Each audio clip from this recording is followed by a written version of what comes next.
ஒரு வீட்டில் கடிகாரம் இருக்கக்கூடாத இடம் இதுதான். வீட்டில் 2 கடிகாரம் இருந்தால் இதுதான் நடக்கும். நேரம் என்பது நம் வாழ்வின் அத்தியாவசியமான ஒரு பாகம். அந்த நேரத்தை கணிக்க உதவும் கடிகாரங்கள் வாஸ்து சாஸ்திரத்தில் முக்கியமான இடத்தை பெற்றிருக்கின்றன. நாம் வீட்டில் வைக்கும் கடிகாரம் வெறும் சுவர் அலங்காரம் மட்டுமல்ல, அது நம் மனநிலை, செயல்திறன் மற்றும் வாழ்க்கையின் ஓட்டத்தையே தீர்மானிக்கக்கூடிய சக்தி கொண்டது. சரியான நேரத்தில் இயங்கும் கடிகாரம் நம்மை முன்னேற்றம் நோக்கி வழிநடத்தும். ஆனால் நின்றுவிட்ட அல்லது சேதமடைந்த கடிகாரம் நம்மை பின்னோக்கி இழுக்கும் என்கிறது வாஸ்து நிபுணர்களின் ஒருமித்த கருத்து. வீட்டில் பழையதும் வேலை செய்யாததும் போன்ற கடிகாரங்களை வைத்திருக்க கூடாது. அத்தகைய கடிகாரங்கள் வீட்டில் எதிர்மறையான அலைகளை உருவாக்கி வீட்டில் உள்ள நபர்களை மன அழுத்தம், குழப்பம் போன்றவற்றுக்கு உள்ளாக்கக்கூடும். முக்கியமான காரியங்களில் தாமதம் ஏற்படுவதே இதன் விளைவாக இருக்கலாம். அந்த வகையில் உங்களது நேரம் நின்றுவிட்டதாக அல்லது கடந்துவிட்டதாக உணர்வு ஏற்படுவதை தவிர்க்க வீட்டில் இயங்கும் கடிகாரங்களை மட்டுமே வைத்திருக்க வேண்டும்.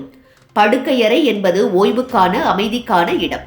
அந்த இடத்தில் பெரிய சுவர் கடிகாரங்களை வைக்கக்கூடாது. சில அழகு மற்றும் வடிவ கோலத்திற்காக பெரிய கடிகாரங்களை தொங்க வைக்கும் பழக்கம் வைத்திருக்கிறார்கள். ஆனால் அது தூக்கத்தை கலைக்கிறது, மன அமைதியை சீர்குலைக்கிறது.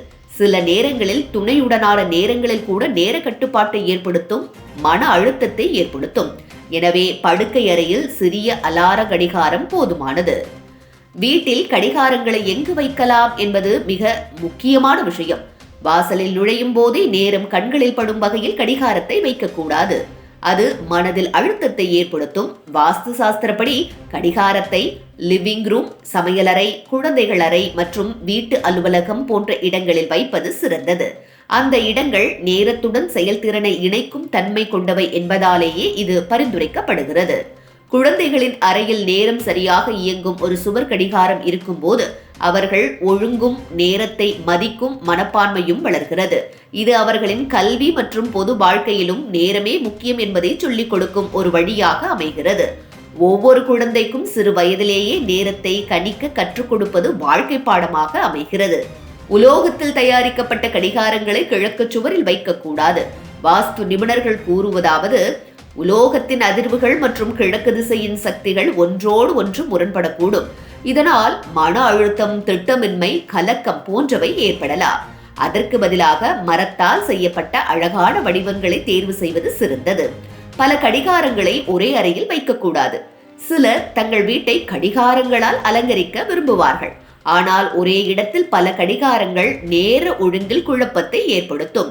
நேரம் பற்றிய உணர்வை மங்கச் செய்து மனதிற்கு விலகும் எண்ணங்களை உண்டாக்கும். ஒரே அறையில் ஒரு கடிகாரம் போதுமானது. முடிவாக சொல்ல வேண்டுமென்றால், கடிகாரம் என்பது நேரத்தை காட்டும் சாதனம் மட்டுமல்ல, அது ஒரு சக்தி. அந்த சக்தியை நம்முடன் இணைக்க வாஸ்து நம்மிடம் சில அடிப்படைகளை கூறுகிறது. அந்த அடிப்படைகளை பின்பற்றினால் நேரம் நம்முடன் சங்கேதம் பாடும். முன்னேற்றமும் அமைதியும் நம்மை எப்போதும் வலம் தொடங்கும்.